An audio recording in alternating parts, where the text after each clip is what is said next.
everyone. This is Thursday, May the 14th. We're supposed to be able to have church Sunday, and we can hardly wait. They've loosened the coronavirus that much, and I just pray that they won't go back into like they did before. The question came up the other day about fasting, and so I got to studying about that a little bit. And I want to read to you in Mark 9.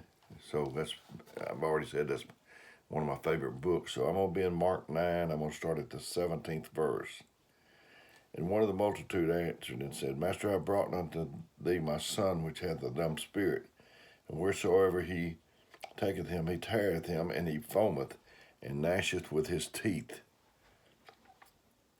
and pineth away. And I spake to thy disciples, and that they should cast him out, and they could not. He answered him and said, O faithless generation, how long shall I be with thee? How long shall I suffer you? Bring him unto me. And he brought him unto him, and when he saw him, straightway the spirit tear him, and he fell on the ground and wallowed foaming. And he asked his father, How long is it since this came upon him, unto him? And he said, Of a child. And oftentimes it's cast him into the fire and into the waters to destroy him. But thou canst do anything. Have compassion on us and help us. Jesus said unto him, If thou canst believe, all things are possible to him that believeth. And straightway the father of the child cried out with tears and said, Lord, I believe, help thou my unbelief. When Jesus saw that the people came running together, he rebuked the foul spirit, saying unto him, Thou dumb and deaf spirit, I charge thee, come out of him, and do no more unto him. And the spirit cried and rent him sore, and came out of him, and he was as one dead, insomuch that many said, He is dead. But Jesus took him by the hand and lifted him up, and he arose. And this is the scripture, the verse I want to get to. And when he was coming to the house, his disciple asked him privately, Why could not we cast him out? And he said unto them, This kind can come forth by nothing but prayer and fasting. So, prayer and fasting. We always think about fasting is not eating, and I have done that for 2 or 3 different times. One time I didn't make it to 3 days, but the first time I went to Melinda was out of town for 2 or 3 days, and it was in the 80s, and so I had a food show in Nashville. I worked for Carnation Company, and we had a food show in Nashville. They had vendors that sold all different kind of things. They was fixing hot dogs and pizza, and just, if you've ever been to one, you'll know what I'm talking about. Food everywhere, anything. It was free. So I think it was the show was like Thursday and Friday, if I remember right. So Thursday, I just ate to my heart's content. And on Friday morning, it fell on me to fast with all that food around. So I did, and I guess I started on Friday. At any rate, I started with all the food around. I made up my mind. So I came home and I continued my not eating, and I think on Saturday night, Tanya and Todd, Tanya knowing her mother was not there, asked me to go out and eat with them. I turned them down. And so finally on Monday, whatever the days were, Monday was the day that my third day was going to be up. So I came back from work, and I worked in the Scottsboro area, I think. I got to Gurley about 2 o'clock, and that's when my fast was supposed to be up. I pulled in at a place called Four Max. It's was in Gurley. They made good chicken fingers and fish and that sort of thing. I ordered chicken fingers, and I remember that I didn't let one morsel of that get away. I even picked up the crumbs with my fingers, and I was so happy to be able to eat again. And you can see that I'm still eating. But anyway, I refrained from food for 3 days.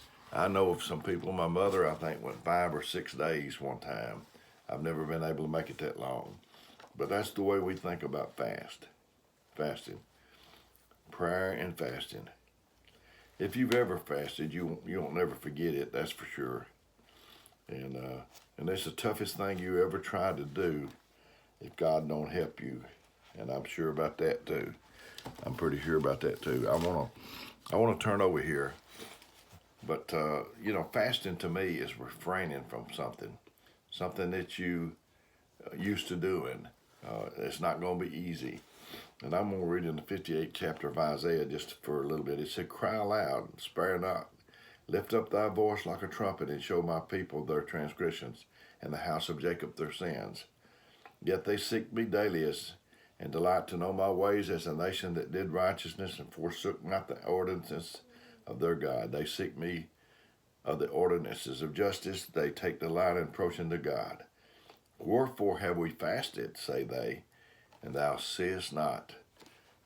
If you fasting for recognition, it's not gonna cut it. Wherefore have we fasted, say they, and thou seest it not. Wherefore have we afflicted our soul, and thou takest no knowledge. Behold, in the day of your fast you find pleasure, and exact all your labors. Do you exact all your labors? Just give me a little bit of Jesus. I'm just going to do a little bit. If I'm required to do 2 talents, that's all I'm going to do. Whatever the minimum is, you can sign me up for that. So they just do exactly what it takes. They think that it takes to get by. Behold, you fast for strife and debate, and smite with a fist of wickedness. Ye shall not fast as you do this day, to make your voice heard on high. Is this such a fast I have chosen? No, that's not God's fast. A day for a man to afflict his soul, is it to bow down his head as a bulrush and spread sackcloth and ashes under him? Wilt thou call this a fast, an acceptable day unto the Lord? Is not this the fast? Now here's your fast right here. Is not this the fast that I have chosen? To loose the bands of wickedness, to undo the heavy burdens, and to let the oppressed go free, that you break every yoke. Is it not to deal thy bread to the hungry, and to bring the poor that are cast out to thy house? When thou seest the naked, that thou cover him, and thou hide not thyself from thine own flesh? Then shall thy light break forth as the morning, and thine health shall spring forth speedily, and thy righteousness shall go before thee. The glory of the Lord shall be thy reward. And thou shalt call, and the Lord shall answer. Thou shalt cry, and he shall say, Here I am. If you do the fast the right way, this way, if thou take away from thee the yoke of putting forth of the finger, and speaking vanity, if thou draw out thy soul to the hungry, and satisfy the afflicted soul, then shall thy light rise in obscurity, and thy darkness be as noonday. And the Lord shall guide thee continually, and satisfy thy soul in drought, and make fat thy bones, and thou shalt be like a watered garden, and like a spring of water whose waters fail not.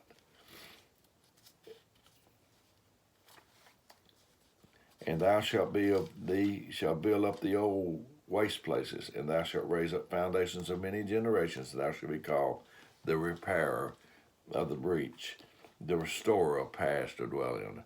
I would love to be called that. If thou turn away from thy foot from the Sabbath for doing thy pleasure on the holy day, and call the Sabbath a delight, and the holy of the Lord honorable, and then thou shalt honor him, not doing thine own ways, nor finding thine own pleasure, nor speaking thine own words. Then shall thou delight thyself in the Lord, and I will cause thee to ride on the high places of the earth, and feed thee with the heritage of Jacob thy father. For the mouth of the Lord has spoken. I read a lot, and more than I usually read, but that was the 58th chapter of Isaiah.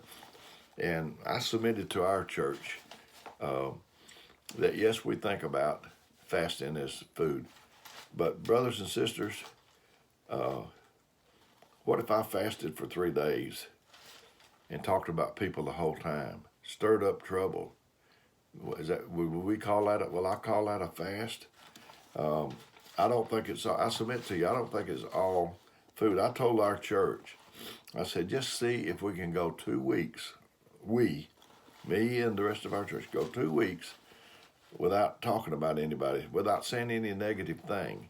I think God would be pleased with that fast. If we can combine it with not eating food, fine.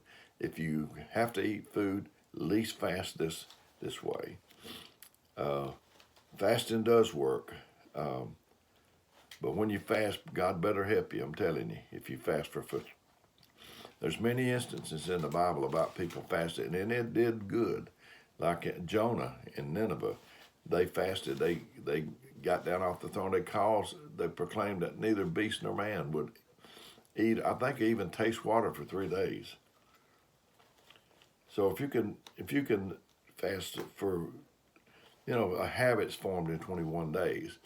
If you can fast from talking about people, gossiping, negative thinking, and negative talking, I think that God will really be pleased.